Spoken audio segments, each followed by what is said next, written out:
पोलिसांची मोठी धाड. गावठी हातभट्टीवर कारवाई करत हजारो लिटर दारू नष्ट. मंठा शहरातील बीके कॉर्नर व बाजार परिसरात मंठा पोलिसांनी मोठी कारवाई करत गावठी हातभट्टी दारू अड्ड्यांवर धाड टाकली. या कारवाईत 2 आरोपींवर गुन्हा दाखल करण्यात आला असून मोठ्या प्रमाणात मुद्देमाल जप्त करण्यात आला आहे.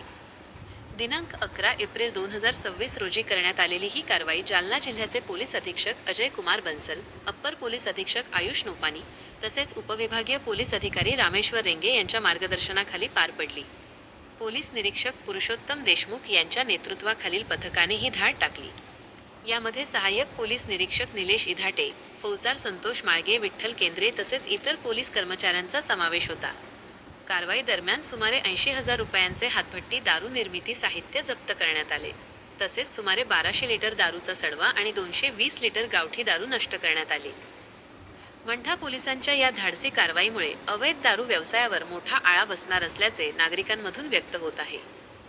अवैध धंद्यांविरोधात पोलिसांची कारवाई सुरूच राहणार असल्याचा संदेश या धाडीमधून देण्यात आला आहे. आपण पाहत आहात आर्यव्रत न्यूज मराठी.